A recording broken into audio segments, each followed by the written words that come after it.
Assalamualaikum warahmatullahi wabarakatuh. Saya Humaydi Hamid, dosen Prodi Ekonomi Syariah Fakultas Agama Islam Universitas Muhammadiyah Yogyakarta.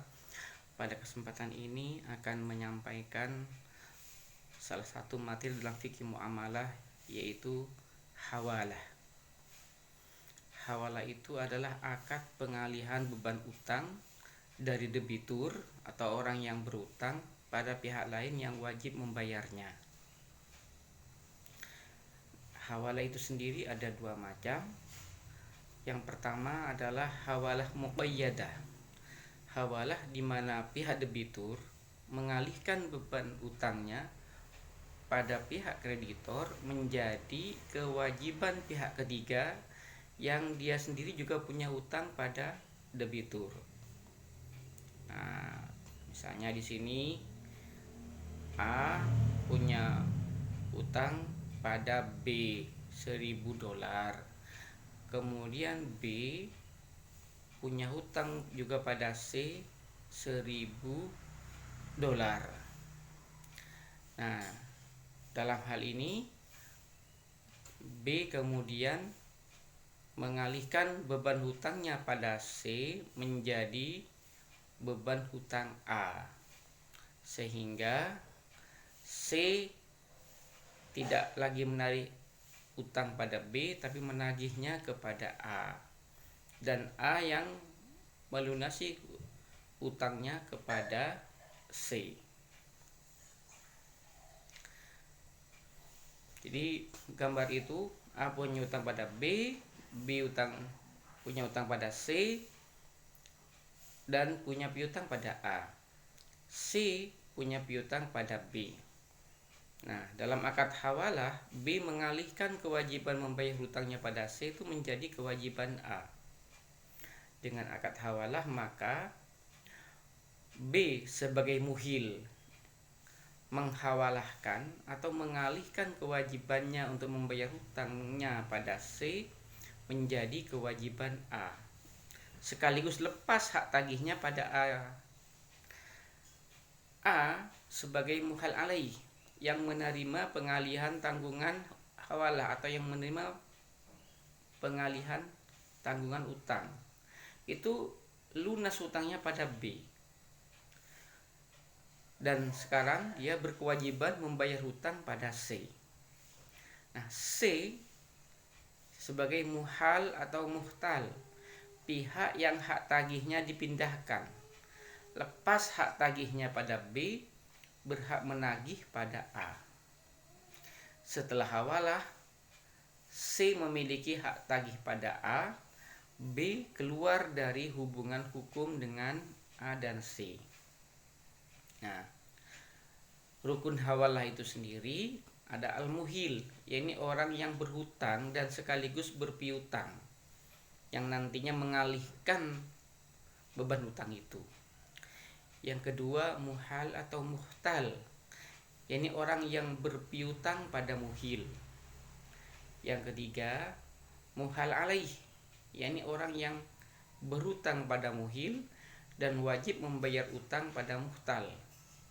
Kemudian muhal bih, yakni utang muhil kepada muhtal atau kepada muhal. Dan yang kelima, siwat ijab kabul.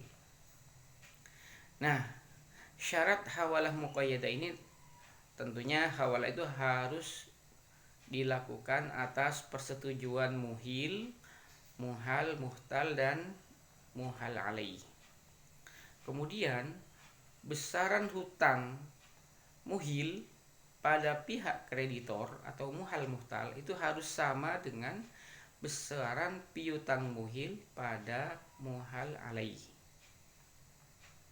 Yang ketiga, jatuh tempo utang debitur muhil pada kreditor atau muhal muhtal sama dengan jatuh tempo piutang debitur pada muhal alaih.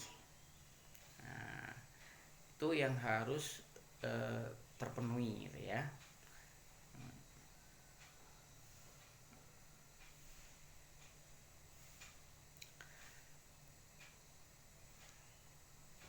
Berikutnya adalah hawalah mutlak loh. Itu adalah hawalah di mana pihak debitur mengalihkan beban utangnya pada pihak kreditor menjadi kewajiban pihak ketiga yang tidak ada sangkut paut utang piutang dengan pihak debitur. Misalnya ya, A ini kreditor, B debitur. A punya piutang pada B. Berarti B punya beban hutang pada A. Kemudian B mengalihkan beban utangnya itu pada C, sehingga di dalam gambar dengan hawalah maka yang harus melunasi utang B pada A itu adalah C. Nah, dalam hal ini bank syariah ya kedudukannya sebagai muhal alaih yang tidak punya hubungan utang piutang dengan debitur atau muhil. Nah, kalau digambarkan di A itu kreditor punya piutang pada B, B sebagai debitur punya hutang pada A. Nah, C bank syariah tidak ada hubungan utang piutang dengan B sebagai debitur. Dengan akad hawalah, B sebagai debitur atau muhil mengalihkan beban utangnya pada A menjadi kewajiban C sebagai muhal alaih. Nah, C kemudian berkewajiban melunasi utang B pada A.